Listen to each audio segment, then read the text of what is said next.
Hey Kings, welcome back to the channel where we of course hate daylight savings time because it's about to be dark out here and it's like 4:30 p.m. But we do love VEVOR products, and man, they make a lot of different stuff. Today I've got one of their new 4500 PSI compressors as well as their PCP hand pump. So we're going to show you those. And if you can see in the frame here, that's the VEVOR heated shooting shack, which I've had for about a year and is awesome. Inside there is their diesel heater.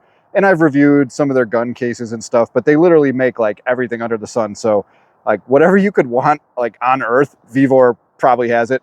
So we're going to take a look at their compressor and hand pump today. I'm not going to give you a demo and work myself into a seizure with the hand pump on that FX Panthera there. If you want to see kind of the efficiency of these hand pumps, I have, actually it's my most popular video ever, but search my catalog for PCP hand pump. And they're all basically the same thing, but you'll see kind of the performance of those. We will do an unboxing and show you what's in there. And speaking of that, before we get into filling the Panthera from 150 bar to 300 bar with this brand new compressor here, I'm going to go ahead and, while it's not completely dark out, I'll go ahead and give you the unboxing for both of these items. And then we'll get into a bit of a use tutorial and a bit of a review. All right, folks, I'm going to try to do this one-handed, so bear with me. But this is the box that it comes in. I haven't even taken it out. I did open it just to see what's in there, but that is the shipping box, and that is the box that it comes in. So you're going to get a bag of goodies here. They've got a oil water separator already on their fill whip. They also have a test plug in there, which is nice. I will say that I always recommend using an additional oil water separator. Very important to keep moisture out of your gun. So I'll drop links for that and everything else that we see in this video in the comments. We've got some cotton filter material for the oil water separator, a bunch of O-rings. I think they give you about 5 burst discs in there and a couple of extra little adapters, and those white things are seals for under like fill nipples and stuff. And then you do get those 12-volt cables right there. So you can run this thing off your truck if you want to, which is pretty cool. It gives you a degree of freedom, like in a shoot hits the fan scenario. If you've got that hand pump right there, you're good. But if you have this compressor in a running truck, you're also super good. So that's kind of the thing about these. They give you independence from a big compressor or having to go to the fire department to get your big tank filled or whatever. And these make you very independent with your PCP airgun. So anyway, we've got a manual. Oh, it is color. I always open it up to just see if it's color. So it's pretty high quality manual. Always read your manual, guys, so you know not to screw up your compressor by doing things like running it against stored air after you take a break. I'll explain that in a bit. Okay, there's the compressor itself. Looks pretty nice. We've got a temp gauge on there, auto stop, and the button for running it. And anyway, I'm one-handed here, so we'll take that out when we run it here, and I'll give you a shot of it before I do. All right, so there it is out of the box. You've got a bleeder right here. Always make sure that's tight. Where the burst disc goes is right in there, and then you've got, of course, your fill nipple. Looks like one pretty big fan on this one. Like I said, you've got your temp gauge, your auto stop. You can set this to a certain pressure and it'll auto stop. Then we've got the on-off button on the back. We've got, this is the slot for your car cables, your 12-volt cables, and then you've got your slot for your standard power cable, which I neglected to mention is in that bag because it's kind of obvious.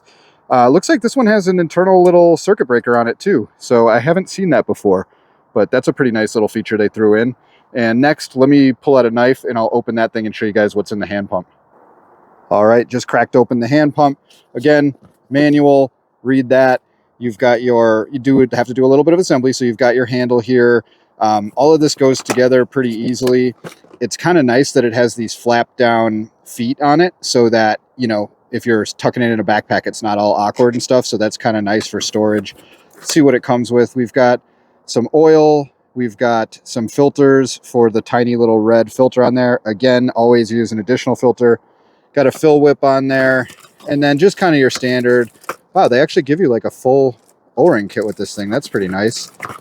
And then quite a few extra little fittings and stuff, as if you're going to fill your basketball with your 250 bar or 300 bar hand pump. I guess you could. Probably only take a couple strokes.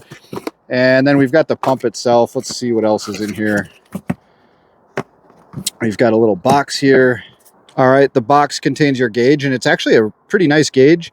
You're going to take 2 of the screws out of the bag that I showed you before, and you can attach your handle to the top there, and then you're just going to screw the gauge in right there. and you're going to screw the fill whip in right there. So pretty nice little deal there for, I don't know, 60 bucks or so. Don't quote me on that, but I'll leave links for that as well.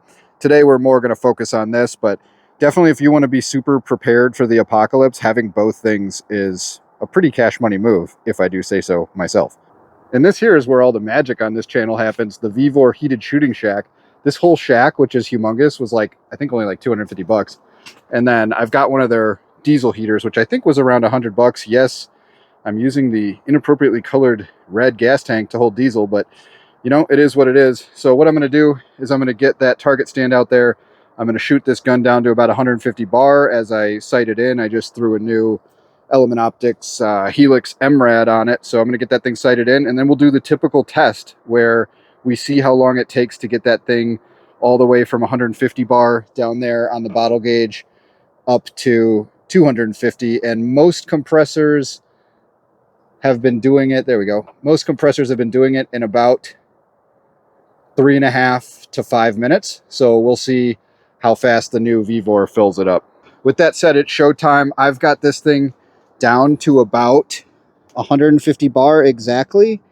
And what I'm going to do is we'll use the Vivor compressor right there to go ahead and fill it up. And I've got it kind of jankily wired, of course, don't judge me, with a lot of stuff running on this circuit. So one of the other tests will be, is it going to cause any commotion with all of the stuff that I have running? And there's also lights on the shed, and the whole shed is powered by an extension cord that runs all the way to the house. So quite a lot of demand out of one cord, but this thing runs only on 12 volts, and it's got the power source inside the actual compressor body, so you don't have an external power source. Actually, that power source right there that I'm using with the diesel heater is the same power source that's actually inside the compressor. It's just a 12 volt 30 amp, and a lot of the compressors have an external one, but this one is internal. So let's go ahead with this tutorial here and show you how it works. We're going to plug it in. When I do that, instantly the fan's going to go on. Okay, so you hear it. Now I've already got this set a little over 250 bar. I'm going to go actually a little higher so that we can definitely see when it reaches that pressure. And then I've got an additional filter here. I'll leave a link in the comments for these. You guys should always have one of these. So we're going to use the quick disconnect here and simply plug that guy on.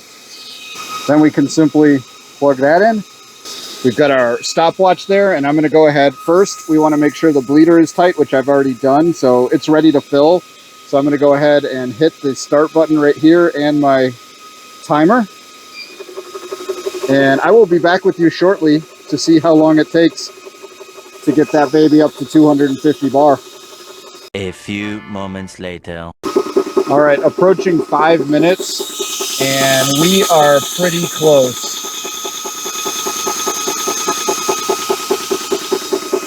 And you can see the temperature is still only 11 degrees Celsius. You never want to get this thing past like 75. So always keep an eye on it. And we are almost there. Keep in mind, it's cold out. It's like 45 degrees. So that's going to make the compressor go slower because of the properties of compressed air.